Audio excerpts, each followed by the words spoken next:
Hello again, Massachusetts home buyers. My name is Dan Bernal. I'm a realtor based in Salem, Mass, here on the beautiful North Shore.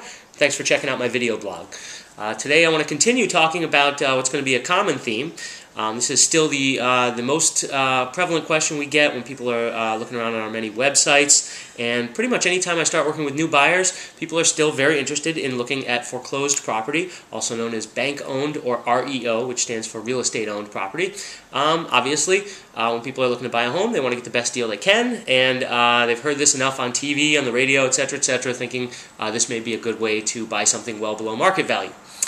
Okay, well, today I'd like to address what I consider the most common misconception among buyers when they're considering this kind of property, and that is that the banks that own these properties are willing to basically accept whatever you offer them. They take tremendous lowball offers. They just want to get these things off the books and get some cash back in their pockets.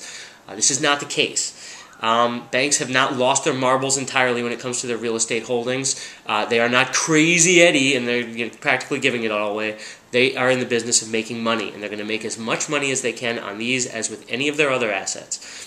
When you look to make an offer on a property, you should discuss with your buyer agent, someone like myself, what the typical list price to sale price ratio is in that particular area, in that particular price range, so you can get a sense of the market trends for how people are listing property and how much of a real deviation there is from list price to sale price. You're going to find in most cases that it's probably not much more than 5 or 6%, meaning that if they're asking, $100,000 for something, they're probably not going to take much less than $95,000. And that's, you can check that. It's very easy to check those stats and get a sense of what that, sometimes it's a little more, sometimes it's a little less. Oftentimes in bank-owned deals, because these properties are priced so low already, they're actually selling above the asking price. And this is on purpose. The banks are putting them on the market very low to get them sold quickly.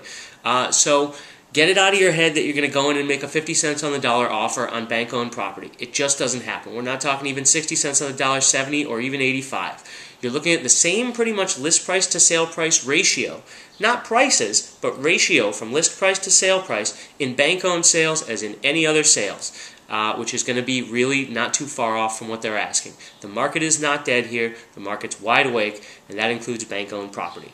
More on this later. You can always find me at virtualhomes.com, or my email is dan.bernal, B-E-R-N-A-L, @virtualhomes.com. Thanks.